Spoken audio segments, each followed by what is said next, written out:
সবুজ আন্দোলন, সরকারি কর্মচারীকে আটকে দেওয়া। কথা বলছি, গণতান্ত্রিক দেশে গণতান্ত্রিকভাবে আন্দোলন করা, প্রতিবাদ করা বা কোনো রকম ভাবে প্রতিবাদ প্রদর্শন করা অধিকার সবার আছে। আর বাংলা বলে নয়, ভারতের যত রাজ্য আছে, ভারতের প্রত্যেকটা জায়গায় অধিকার রয়েছে। কিন্তু আমি কোনোভাবে তাদের আন্দোলন ছোট করবো না, সে দুষ্টতা আমার নেই। আমি কোনোভাবে চাই না এই আন্দোলনকে রাজনৈতিক রঙে লাগানো। কিন্তু যারা আন্দোলন করছে, আমার তাদের কাছে অনুরোধ থাকবে যে আন্দোলন কখনো হিংসাত্মক নয়। আমি কিছু ফুটেজ দেখেছি, আমি কাউকে দায়ী করছি, জোর জবরদস্তি ভেঙে দেওয়া হচ্ছে।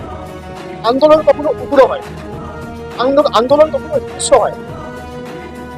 গান্ধীজি অহিংসার কথা বলেছেন, নন ভায়োলেন্সের কথা বলেছেন। বিকাশ ভবনের সামনে শিক্ষক আন্দোলনের উত্তাপে অভিষেক ব্যানার্জি প্রশ্ন তুললেন, গান্ধীজির দেশে এই হিংসাত্মক লুণ্ঠন কেন? জোর করে গেট ভেঙে ফেলার দৃশ্য সাংবাদিকদের ক্যামেরা বন্দী হয়েছে। শান্তিপ্রিয় আন্দোলন কত দূর গিয়ে অগ্রাসী রূপ নিয়েছে তা নিয়ে সমালোচনা তীব্র।